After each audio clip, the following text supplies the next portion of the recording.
রাজনৈতিক প্রতিদ্বন্দ্বী হিসেবে আপনি যখন দেখছেন যে বিএনপির একেবারে যে রোগটা ধরেছে সেই রোগে বিএনপি আসলে বাঁচবে না, তাহলে এটা আপনাদের খুশি হবার কথা না। আমরা তো এখানে এখন আমাদের একটা শক্তিশালী অপোজিশন দরকার।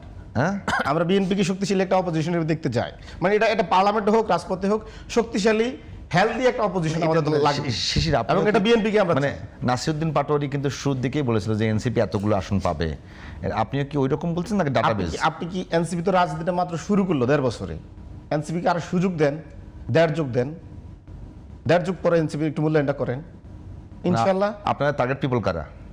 সারা বাংলাদেশের মানুষ। এখন আপনার রাজনৈতিক দল করবেন মধ্যপন্থী হিসেবে, সারা বাংলা বামপন্থীরা কি আপনাদের কাছে আসবে? আমি আপনাকে বলি শুনেন, বাংলাদেশে আসলে যারা ইসলামপন্থীরা কি আপনাদের মানে মধ্যপন্থী রাজনীতি যারা করছেন? বামপন্থী তারা তো এখন বিএনপি করে, তো বিএনপি কোন পন্থী? তারা তো মধ্যমপন্থী।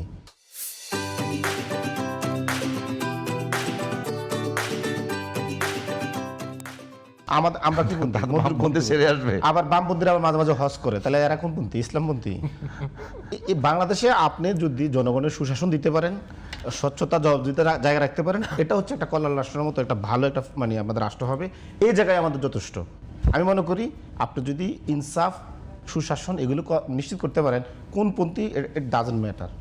জনগণ আপনার কাছে এত কিছু প্রত্যাশা করে না, শুধুমাত্র জোর দিয়ে কথা বলেন না শিশির। আমি শুধু আমাদের প্রশ্নটা ছিল একটু যদি আবার যদি একটু মনে করাই দিতেন আমাকে, যে হাড্ডাহাড্ডি নাকি একতরফা? না, আমরা মনে করছি নির্বাচন খুবই হাড্ডাহাড্ডি হচ্ছে এবং আমরা আশঙ্কা করছি ফলাফল যখন প্রকাশ হবে তখন বিএনপি একটা দাঙ্গা হাঙ্গামা করতে পারে, কারণ তারা ইতিমধ্যে টের পাচ্ছে এবং তারা পরাজয় বরণ করছে, যার কারণে তারা দেখবেন বিভিন্ন জায়গায় পলিটিক্যাল রেটরিক দেয় যে এত লাখ বোরকা মানে বোরকা বানানো হয়েছে, অমুক কেন্দ্রে এত মানে জাল ভোট পাওয়া গেছে, এখন ভোটে শুরু হয় নাই। আর মানে আমাদের যারা আপনাদের জোটের না জামাতের রাজনৈতিক কর্মীরা মানে বোরকা তো ওদের বাসায় থাকার কথা, যাতে ইসলামিক একটা সংগঠন নতুন করে কি বানানোর দরকার আছে? এক একটা মহিলার তো 3-4টা করে বোরকা থাকে, যদি সে তার হাজব্যান্ডেরও দেয় বিএনপির কথা মতো, হ্যাঁ পুরুষও বোরকা পরবে, বিএনপি এই দাবিও করে, তাহলে তো বাসায় তো 2-3টা বোরকা সবাই থাকে, নতুন করে 40 লাখ বোরকা, 2 কোটি বোরকা, মানে এই যে এগুলো হচ্ছে পরাজয়ের কিছুটা আভাস পাইছে তারা। কেন আভাস পাইছে? আর একটা ব্যাখ্যা দেখেন, তারেক রহমান সাহেব, মানুষ কিন্তু দেখবেন যখন হারার সুযোগ মানে সময় হয় সে কিন্তু প্রচুর ভুলভাল কথা বলে, দিকবিদিক কথাবার্তা বলে।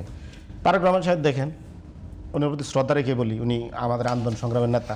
উনি চট্টগ্রামে গিয়ে কী বললেন? উনি ওটাকে বাণিজ্যিক রাজধানী করে দিবেন, এটা আমাদের বাণিজ্যিক রাজধানী। আর একটু সামনে এসে কুমিল্লা এসে বললেন যে উনি এখানে ইপিজেড করে দিবেন, কুমিল্লা 2000 সাল থেকে ইপিজেড। তারপরে উনি যশোরে গিয়ে বললেন কি বন্ধ চিনি কল চালু করবেন, বন্ধ, এখানে কোনো চিনি কলে নাই। ফরিদপুরে গিয়ে কি বললেন? ফরিদপুরে সয়াবিন মানে কারখানা উনি করে দিবেন, এখানে চাষ করবেন বলেছেন, এখানে ভুট্টা হয়। তারপরে উনি কি বললেন? উনি নীলফামারীতে গিয়ে মেডিকেল করে দিবেন বলছে। নীলফামারীতে 2018 সাল থেকে মেডিকেল কলেজ। তিস্তা ব্যারাজের কথা নাই বললাম, যেটা 90 সালে এক্সিবিশন হয়ে গেছেন।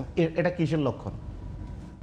এটা হচ্ছে যখন একজন নেতা তার কনফিডেন্স পাচ্ছে না বা তার টিম ওয়ার্ক হচ্ছে না, যদি ধরেন এখানে সে যদি নিজ থেকে কনফিডেন্স পেতেন এই ভুলগুলো করতেন না, অথবা যদি তার টিম ওয়ার্ক আপনি অনেকক্ষণ বলেছেন, এক্সপার্ট টিম তাকে অবশ্যই এই ভুলগুলো থেকে তাকে দূরে রাখতেন। দুটোই কাজ করছে না। মূলত হচ্ছে বিএনপি আসলে ভালো কিছু দিতে পারছে না, যার কারণে তাদের বক্তব্য ভুল হচ্ছে।